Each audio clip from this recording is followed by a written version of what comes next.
decoration. It's best done when you have fireworks and an elytra. And welcome to my Minecraft guide, where we're checking out our world and also making a map room. When exploring, you want your typical stuff that you carry on you at all times. If you're able to, you want a shulker box for any loot. You also want stuff for actually exploring, from gunpowder, fireworks, some paper, which is not in this one. And I recommend use flight duration 1. It's the best bang for your buck. You want paper for both maps and your fireworks, compasses for the maps, wool and wood for banners. You want iron and redstone for more compasses, and an anvil. And something I'm doing is every time we come across a ruin portal, we're going into the nether to see where it leads. On top of all that, you also want a cartography table. And whenever you create a map, of course, you just use 8 paper around a compass, grab the map, and then you can right click it to view where you're at. And if you want to expand the size of the map, you put it into the cartography table with 1, 2, 3, or 4 pieces of paper, and then you just expand that map. And now we're a tiny dot, but this shows us the most in the map. And with the stick and 6 wool, you can craft a banner that you can then rename. This I'm going to put as guide base. Once you place down that banner, you can right click it with the map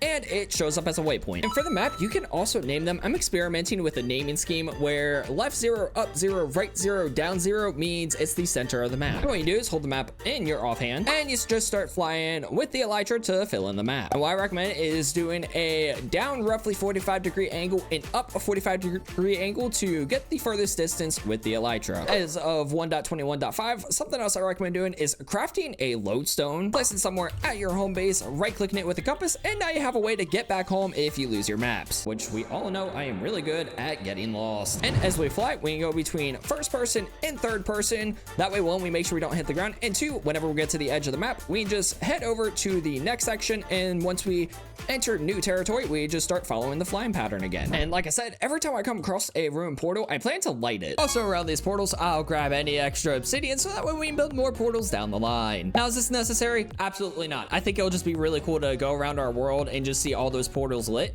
Plus, see where it ends up in the nether, which this is nothing special. And if you ever don't feel like dealing with the night, just pull out your extra bed that you should have brought and go to sleep. And something you do while exploring is also explore like the shipwrecks and stuff to get whatever loot you can. And of course, having aqua affinity and respiration on your stuff makes exploring shipwrecks and stuff a lot easier. Something else you can do is if you find a cave that you really like, you can always mark it with a banner. I'm gonna go ahead and do that. And also, I've noticed that bigger caves tend to lead to ancient cities, especially if they're on a mountain. And now that you finished your map, something you could do is take that map itself and you can duplicate it by adding a second map in there, or you can go ahead and lock it by adding a glass pane, and by locking this, nothing can change on the map. So if I build anything on this map in this area, it is not going to show up here. On top of that, I also can't add any more banners to this map, but the one that is unlocked can have changes actively. And what you want to do when you want to start a new map is go a decent distance away below the map. And once you go a couple blocks away from the bottom of the map here, where your little guy's a dot icon, go ahead, take an empty map, right click it,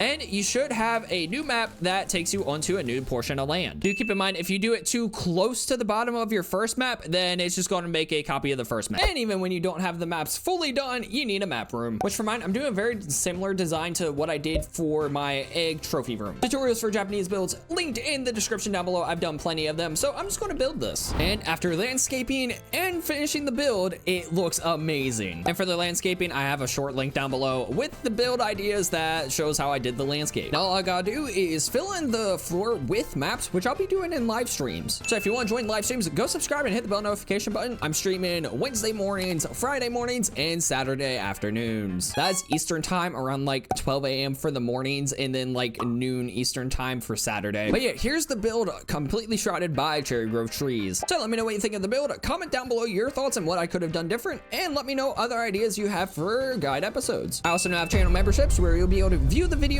earlier, or if you're in the Discord, sometimes I post them there. Other than that, I'll see you guys in the next video. Have a nice day.